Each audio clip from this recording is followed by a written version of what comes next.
Coaching in Session. Your exclusive destination for unparalleled personal and professional growth. With your host, Michael Rearden. Whether you choose to live within limits or break free, your mindset journey begins here. Welcome, John Geraghty, to Coaching in Session. How are you doing today? I'm doing great, Michael. Thank you for having me. Excited. Of course. Oh, yes, I'm excited too. I love everything that you do, and I'm excited to share your life or just a bit of it with the audience today, because the work that you do as an optimal performance coach is not just helping people reach peak performance, it's understanding what is today and what is tomorrow. And that mindset is going to be helping people understand that the journey of life might not be a straight line. They might have an idea of what they want today, but then in the future it could be different. And so when we look at life, there's going to be many different facets. And I'm just so excited to be able to talk to you about your work and then, of course, your journey thus far. But if you could, can you tell the world who you are, what you do, and of course, how you help people? Yeah, as you mentioned, I'm an optimal performance coach, and I call myself an optimal performance coach versus a peak performance coach. Because a lot of times when you think about peak performance, it's about, are you really prepared for that one day, the Olympic event, the whatever it happens to be?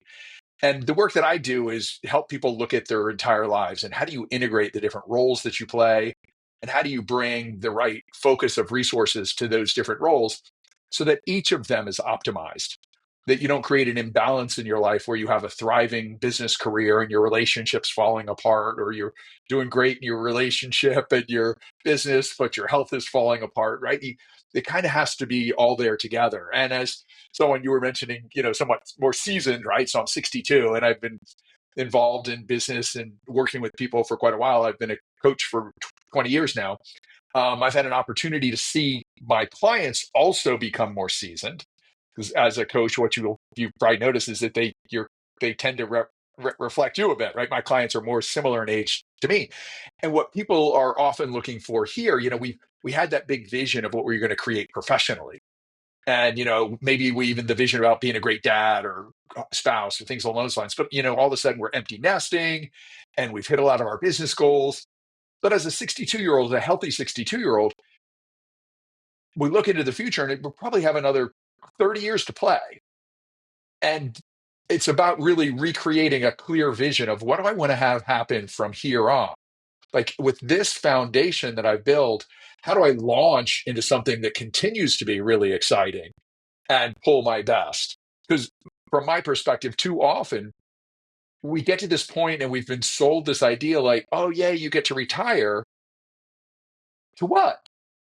And I think there's way too much talent and capability and resources that are stepping off the playing field because it was kind of what they were told was going to be the big reward.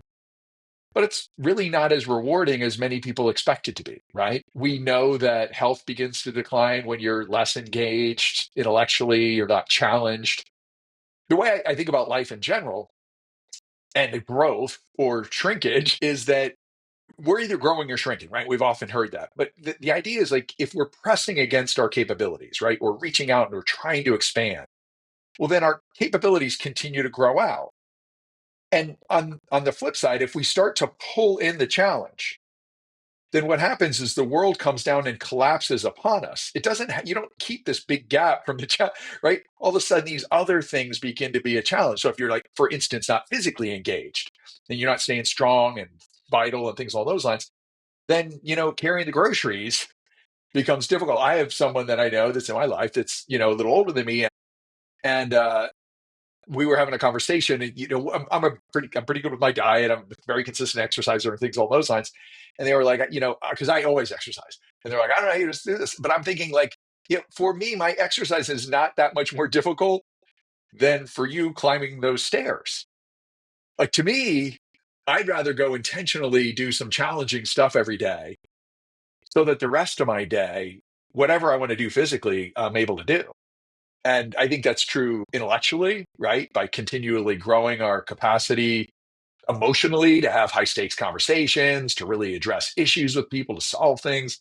And so when I think about optimal performance for myself or my clients, it's about how do we find those edges in all the areas where you are? Because we always grow from where we are. right? We're always like, wherever your next step is, it's from the step before.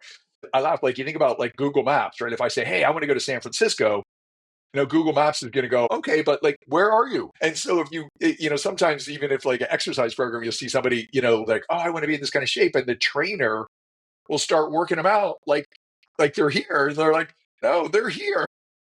You need to work them out right back here. They can get here, but they're not there. And I think the same is true with everything. You want to make your relationship better, meet it where it is and make it a little better. What can you do today? What can you do today to deepen that relationship? What can you do to contribute a little more? As in your own skills, like where are the edges of your capacity and whatever it happens to be, so we can continue to move. I like the idea of just being able to optimize multiple areas of your life, because when we think of what people typically do, they get to good enough. They say, okay, this is manageable. My family is doing okay. My relationship is doing okay. She's not filing for divorce yet, so I must be doing something okay. My work is okay, could be better.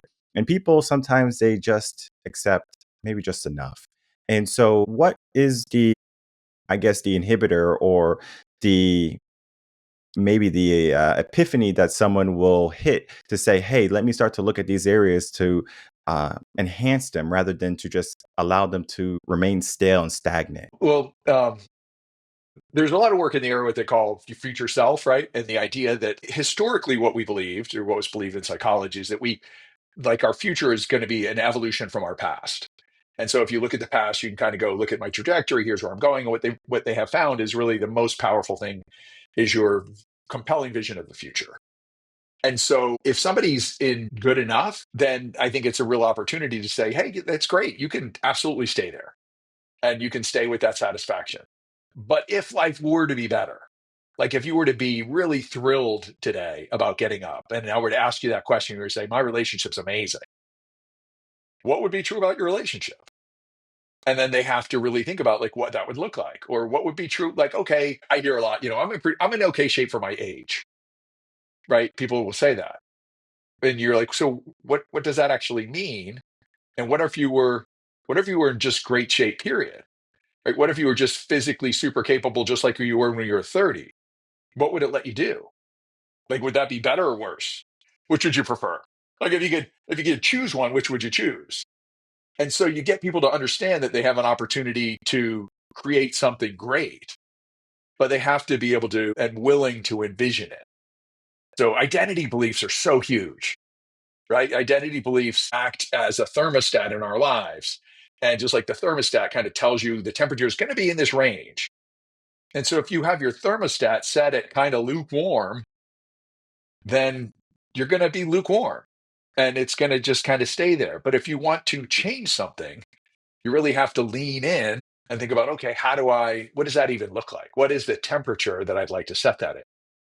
And then the other side of it is, as you know, I'm sure, growth is fun, right? I remember I'm a longtime recovered alcoholic, but back in the day, I remember, weekends are made for Michelob and it's Miller time and like all that stuff, right? And so we kind of bought into that and the idea of leisure, but the research into what brings us real satisfaction is full engagement, right? And when they look at what really causes high levels of life satisfaction, is super highly correlated with a lot of flow in your life, right? Like that me high, chick sent me high, flow, peak performance zone, that type of thing, right? And that happens when you're at the edge of your capacity and you're fully present with what you're doing and you're challenging yourself. You have clear goals and objectives, right?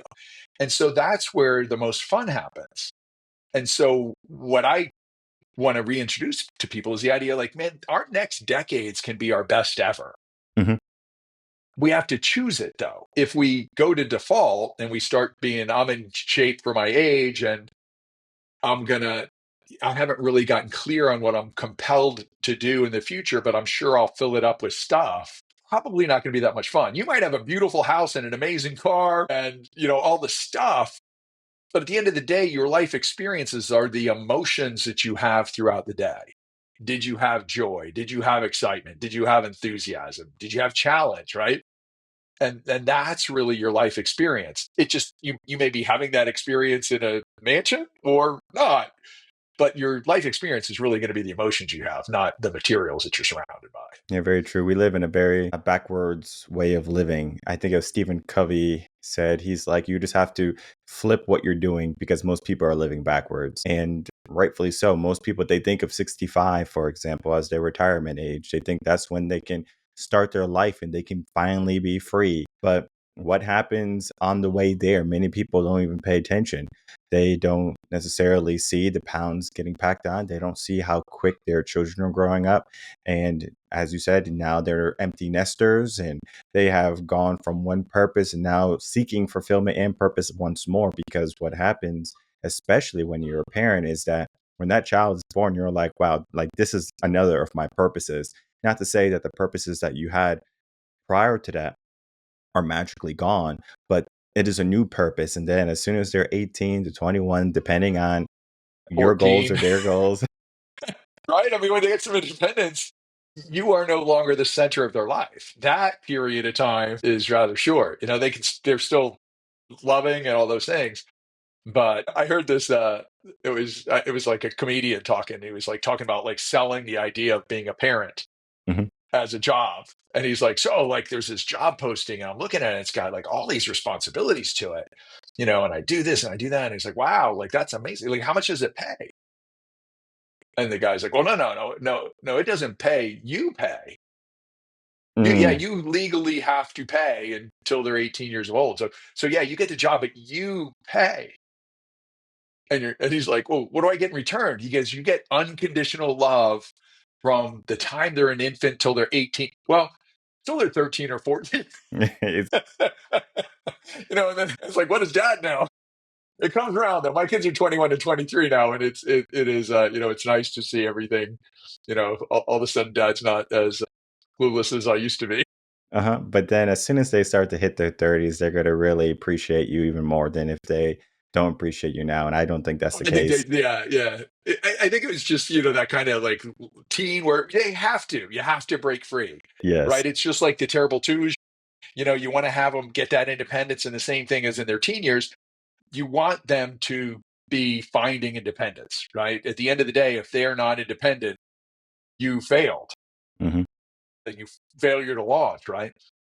But it does feel funny as a parent. Like all of a sudden you're like, hey, you want to hang out with mom and dad? And they're like, no. It's very interesting how we go from, taking care of them to one day just allowing them to figure out the world for themselves. And we are still their safety net, especially around those 13 or the teen years. They have to go off and explore the world to be able to navigate the world for themselves because we can't always fight their battles. We can't always protect them. We're not always going to be there. And it's the same thing with the analogy. You can teach a man to fish or you can give a man a fish, right? So if you Right. just give everything to your children, they're never going to learn how to fish. And the idea is we have to allow them to do the things in life that are going to help them build for the future. And when I'm thinking of what allows a person to build, there could be many different situations or scenarios because some people, they fall into their circumstances of their parents. And so, for example, my father was an alcoholic, and I could have said, hey, I'm going to be an alcoholic too, just like my father. And, there was a time when I was 20, 21, where it was like 6 to 9 months of me drinking, going out and partying, right? And then eventually I said, you know what? Let me stop this. And I slowly was able to stop it. But then I still retained some of the habits of maybe having a beer on a weekend or something like that. And it wasn't until I did like a deep dive into saying, hey, do I need this? Where am I going to be if I keep going down this path? And I just did the work. And it's a lot of work. A lot of people don't do the work to look 5 years, 10, 15 years into the future. People are just worried about today and maybe tomorrow. So Right. so their to-do list or their list of things that they want to do doesn't go a long period of time, or it's not foreseen into the future as far as planning should be. For example, a business who is wanting to thrive, they're probably thinking at least 5 years into the future, but then they're also looking at the trends that are happening every single week, if not every single month. Because if we look at companies like, for example, Kodak, They were the leading camera people. And then there was a time when digital was coming and everyone say, hey, Kodak, you got to get on this digital. And they're like, no, we're just going to keep it old school. And sure enough, Canon came in. It was like, okay, well, we'll take over the digital. And sure enough, now Kodak is a thing of the past. So sometimes you can get left behind if you're not paying attention to what is to come next. And very similar to that circumstances, sometimes people only see what they can see or what they are familiar with. So sometimes their perspection or their perceptives are going to lead them astray. And if you could, can you dive into why sometimes people fall into this trap of staying where they feel comfortable? Yeah, I think because it's comfortable, right? I Hmm. mean, in the book Good to Great, Jim Collins says, why are so few businesses great? Because so many of them are good, right? And you get to the point where you're good and you kind of get comfortable. I also find that even like we're having this conversation, a lot of people listening, I'm imagining, are thinking about their own lives and thinking about the future. I sat down with a guy the other day who has had a successful career in accounting, was with one of the big accounting firms, things along those lines. He's healthy. He seems to have a lot of things. And we started talking about, really envisioning what it looks like from here. And he shared with me, he goes, I've never, ever done this kind of thinking. He's like, I went to college. I got an accounting degree. I came out and got an accounting job. I did the next job. I just showed up, but I never really stepped back to think about like, where's that really going to go?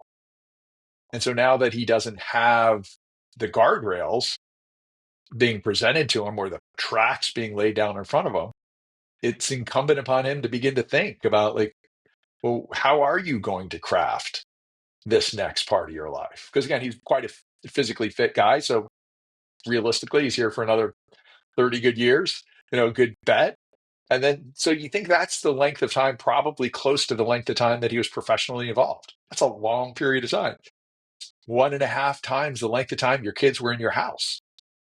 And you look back at that length of time and you're like, wow, 1.5 times. And I'm not really envisioning how I'm going to use that. So I think that, too often it is like what's right in front of you. And we kind of get that weed eater mentality, right? I'm just going to trim the trees without stepping back and thinking about how am I going to landscape, like, oh, that's trimmed nicely, but there's no real design to your yard. There's nothing attractive about the way we strategically place things. And so what I find fun and what I like to do with my clients is really do that, right? When I talk about identity beliefs in the prism of perspective, when I talk about is the idea is that our life there's tons of different information out there all the time. They estimate that there's about 2 billion bits of information that we could potentially process at any given time. But because of our sensory limitations, we can only process about 120 of them. So you got a couple billion, you're only processing 120. What determines what you're processing? What determine is what you expect to see, right? Because what we're really doing is we're completing the story that we've told ourselves about what's going on. So we're out there looking in the universe for the information that's going to complete our story. But if you're not intentional about the story you're telling yourself and you're allowing yourself to tell that you're a victim or that you're limited, or then you aren't having an active role in determining how that filter works. And you're getting raw material that's coming in that's all haphazard, or maybe it's even mostly negative. And so one of the real benefits is to one, frame your story, look at your story in your life and think about like, how do you have a hero's journey in your life rather than a victim story? Because victim stories can feel good in the moment, right? Like, because I'm not responsible and I can blame or complain and do whatever I do. But that habit of blaming and complaining about the past just leads into us looking for things to blame and complain in the future. Whereas if we look at, hey, look, here's my life and I ran into this and I overcame this and I ran into this and I overcame that. What were the tools? What were the weapons? What were the shields that I used to protect myself and to be a warrior in my life so that I can keep using them? And I think that, having that idea, like what's that story? And then really what is the future is your purpose and your vision. So how clear are you about why you're here today? And what is it that you really want to create? And how are you going to create it? What values are you going to represent? And I think that's a big one too. I was just doing a little bit of work on one of my core values is courageous authenticity. And the reason I came up with a courageous piece of that is I found that I found myself, and this is going back a ways, to be pretty myself, pretty much myself, but I would sometimes not be fully myself in order to fit in, right? So I was cowardly authentic, right? I was authentic as long as there was nothing at risk. And values are about understanding, like, no, these are the things that I'm going to make decisions on, right? This is how I'm going to choose to move forward. And so understanding, like, what are the values that you're going to make a stand for?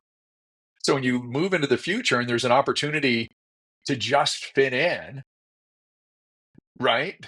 Instead of really expressing, like, hey, I'm not saying my opinion's right, but I'm going to share with you what I believe to be true, and I'll tell you why.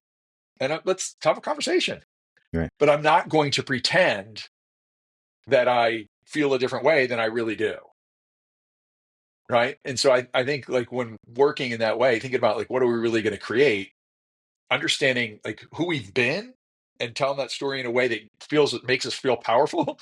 Because if you tell that story in a way that, like, you're a victim, then you see this obstacle coming and you're like, oh, I wonder, how I'm going to explain away the reason I wasn't able to achieve this. Whereas if you look at it and say, oh yeah, that's challenges come. Wow, look at that challenge I already overcame. And, I use these skills and gifts and talents that I've developed through my life. I'm gonna use those, and, maybe I'll develop them even better. So that's, kind of my thought. And when we look at why so few people, I wouldn't say so few, but way too many, way, way, way too many sub-optimize, right? Like optimal performance. Most people are really sub-optimizing, and what it's costing them is a lot of joy and impact. I think of just the idea of the journey of what life is. A lot of people think of how far they have left to go and not so much of how much they have done. And sometimes the things they have done, they will love nothing more than to sweep it under the rug and forget about it. Some people are living in past traumas and negativities and doubts and insecurities and a broken identity, or maybe values that are not as strong and defined as they could be to help them, you know, truly focus on the future a lot better. But when I'm looking at what people do is they fall into this idea of I'm doing my best, like, and sure, right, you can definitely do the best you can today.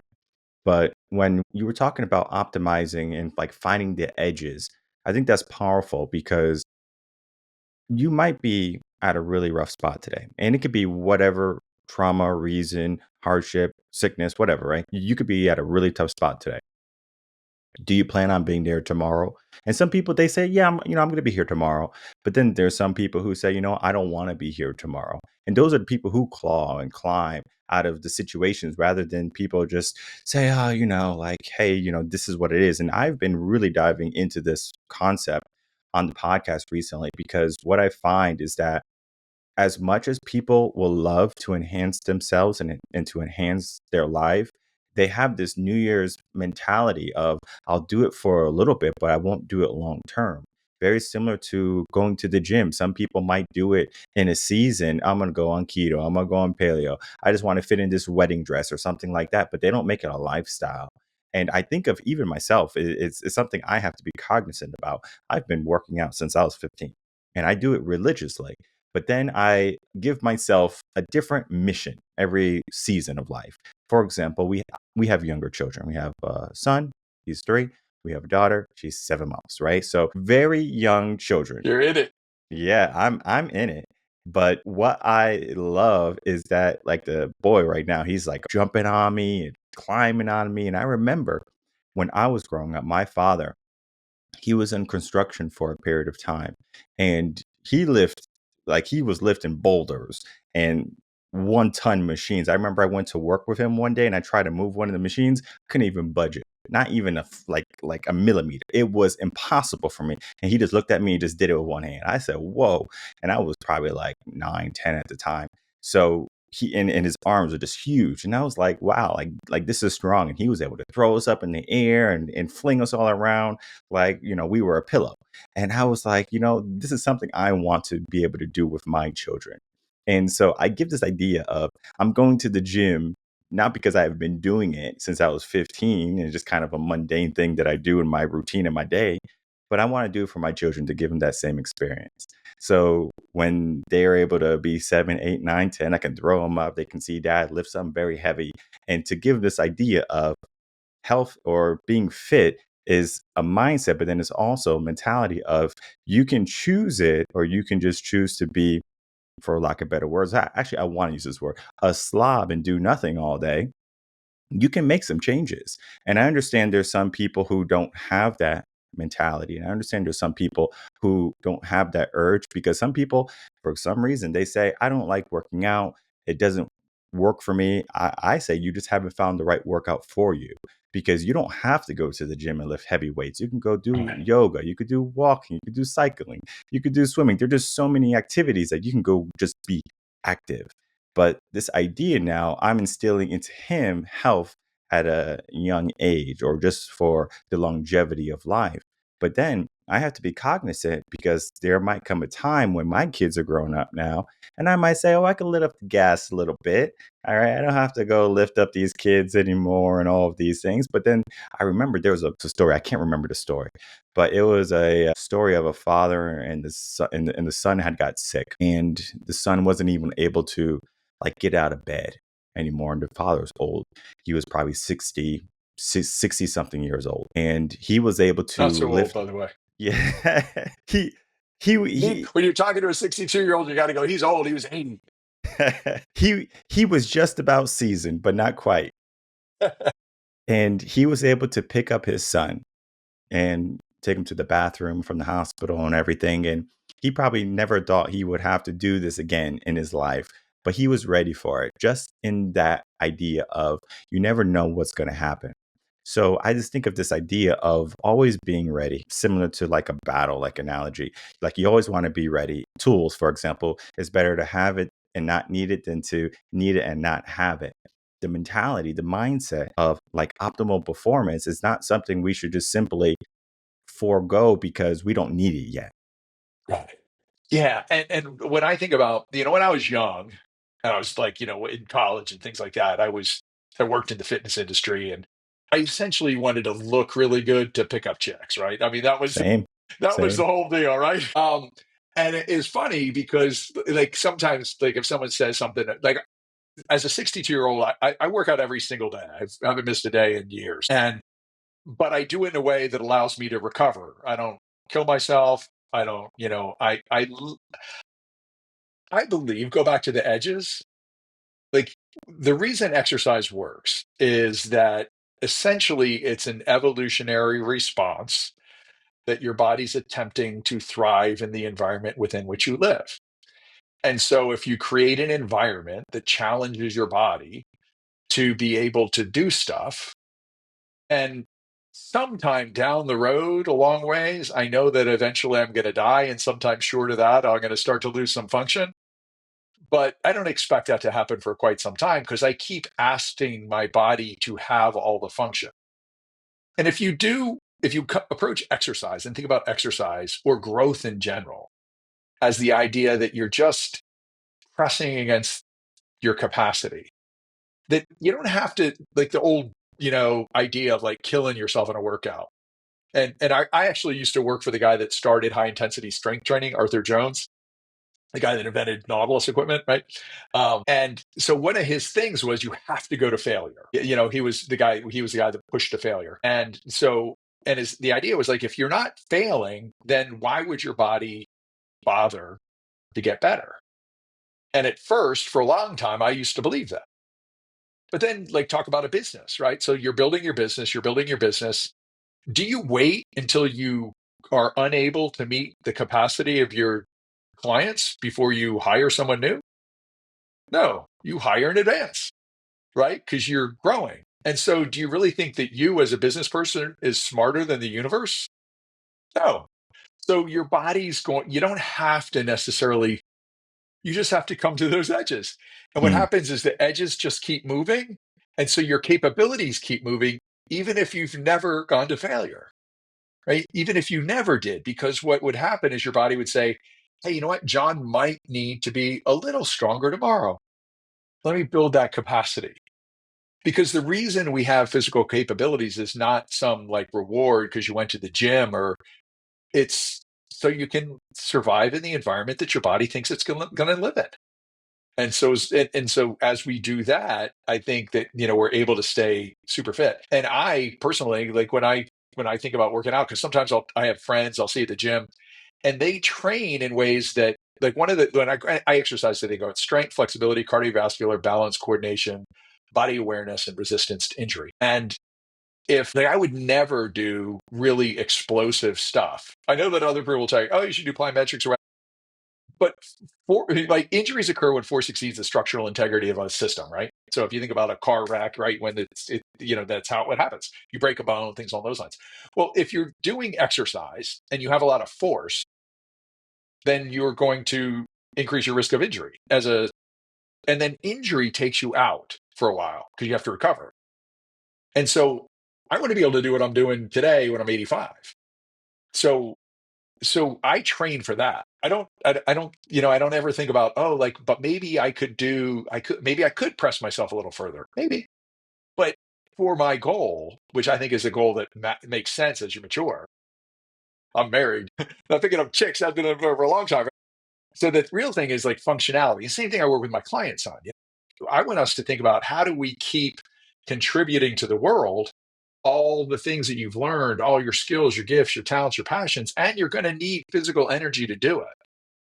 So let's think about, how do we make sure that you have the physical vitality and energy and capability to live the life you want to live. And that requires smart, intentional, thoughtful exercise. Hmm. Yeah, very true. I think of just this idea of longevity, and I think of my great grandmother, and then my great grandmother, and my grandmother. And my great grandmother, she lived to 102. My great grandmother lived to 99. And my grandma, she's still alive, but she has dementia. And she developed dementia probably 20 years earlier than my great grandmother. And what happened with her, it wasn't that it was in the blood, yeah, sure, it's in the system and the genes and everything, was that she just had too much free time. Like, she didn't have any purpose. She didn't have any grandbabies to take care of. She didn't give herself any books. She was kind of just there in the home, right? And then it just started to exasperate a lot quicker than it would if she was more active, maybe going to book clubs, hanging out with friends more. It was this idea of, at 65, I will retire. And she worked at the hospital delivering babies for 30 plus years. And so, for her, the retirement was, nice and everything, but then it brought about so many other issues for her to say, well, what do I do next? And I can't imagine, what that conversation is with yourself when you reach that crossroad. And I can only think of one solution would be to get a coach like yourself, John, because if we are looking for something we don't know, we're going to be looking for a very long time. Think of, you're in the forest, for example, and you have never been in the forest before. You don't know any of the edible plants, the species, or whatever. You're just going in there blind. And you could do trial and error and get some food poisoning, or or maybe not even make it out of the forest. Or you can say, hey, let me find a guru. Let me find someone who has already done it. Let me find someone who's living amongst the trees and can be my Tarzan, can be my teacher in the sense. And I think it's where people thrive the best is when they seek help, is when they seek support, because there's going to be a time in my life that I know when I reach a hard point, or a point I don't know, for example, business, I get business coaches because I know, hey, I don't know this. So let me find someone who has done it and who knows it so I can learn it, rather than just me blindly going through all the mistakes of what could be a business. And yes, it can be enjoyable, but I think more people, they want to see themselves win than lose constantly. So this idea of, helping people win and to helping people prosper, I think is so important. And as we begin to wrap up our conversation, I would love to get some final words from you, and then for you to please tell the audience where they can find you, reach out to you, and begin working with you. Okay. So my final words on that is, I am 100% in agreement, right? I think that, like, I was a financial advisor, and when I did that work, what we would do is work with people and sit down and think about, like, what do you really want to financially experience in your future? And then we'd build plans to help them achieve it and look at tax efficiencies and things along those lines. I moved into the coaching world when several of my clients who were doing fine financially at other elements of their lives that were falling apart. One guy had a heart attack, one guy was getting a divorce, another guy's kid was going into drug rehab, and it all literally happened in a week. So I had these 3 clients have these big life-changing events. And I realized that he's being as a financial planner, even though I was talking about the future with him, the only thing we were really looking at is the money. We talk about what they wanted to have, where they wanted to travel, et cetera, et cetera. But what ultimately my role was helping them connect their finances from point A to point B. And I think that finances are just an example of resources. And we have so many different resources. Like, how do you want to use your physical energy? How do you want to use your gifts and talents that you have to create a future that's exciting? Because our lives are so much more exciting when we're fully engaged in something, just like you were talking about your grandma.